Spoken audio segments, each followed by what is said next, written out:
Chapter 7, Creating Custom Classes. Solution Movie 7.1. Alright, so taking a look at the instructions for exercise 7.1, we see that we're supposed to be creating a class named Thermometer, and we're going to add two methods to that class, Fahrenheit to Celsius, Celsius to Fahrenheit. So let's follow these basic steps. So first we're going to create a playground named thermometer.playground. So I go over to Xcode, I say File, New, Playground, and I'm going to call it Thermometer. And I click Next. I'll select Documents and say Create. So here's my new playground. I'll move it over here, and we'll get rid of our test string. So step number 2, we add code that declares a class named Thermometer. So I type the word class, and code completion pops up. If I press Tab, I can enter the name, Thermometer. If I press Tab again, I'm ready to enter properties and methods. So that takes us to step 3. We're going to add a new method called Fahrenheit to Celsius. It accepts a double parameter, returns a value of type double. And here's our formula.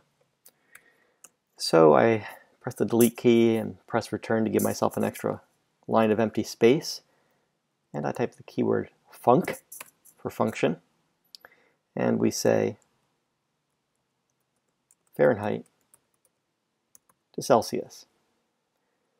So now we type our paren, and we'll give this parameter the name Fahrenheit. So there's no confusion that we are converting from Fahrenheit. I'll say it's of type double. And I type my return arrow and say it is also of type double. Open curly brace, I press return, and I'll press return again to add another empty line. So according to step 3, to convert from Fahrenheit to Celsius, we subtract 32 and multiply by 5/9. All right, so we can probably do this in one line of code, so I'll type return here. So I'm going to take the value Fahrenheit,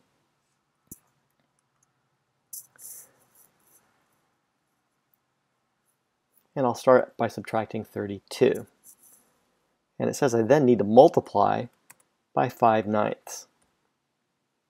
Now those of you who remember your basic math from school, we probably want to put some parentheses around here to make sure that this gets executed first.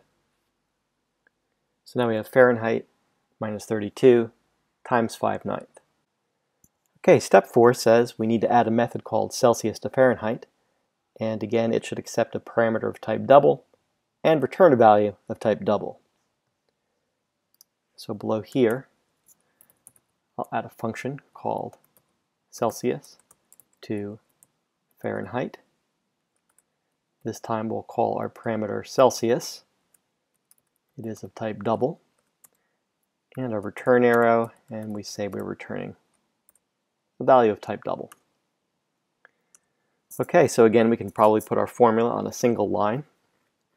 And according to step 4, to convert from Celsius to Fahrenheit, multiply by 9, divide by 5, and add 32. So we'll say return Celsius, multiply times 9, divide by 5, and add 32. So again, we'll want to perform this operation first. We'll put this whole thing in parentheses here. We divide by 5, and then we add 32. So step 5 says, add code to the playground that tests each method. Since these are instance methods, we have to create an instance of the thermometer class. So to do that, type the var keyword, and we'll call this variable thermometer, and it holds an instance of the thermometer class.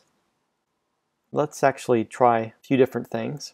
So we'll say thermometer dot Fahrenheit to Celsius. We know that 32 degrees Fahrenheit is 0 degrees Celsius.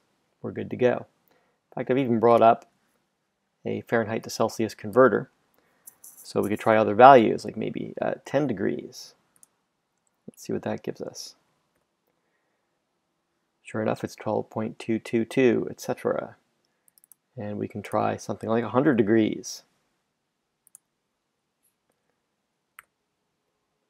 And it looks like our method is working great. So let's try thermometer .Celsius to Fahrenheit. And then we can go the other way. We'll say 0 is 32. So I can change my conversion here from Celsius and it switches over to Fahrenheit.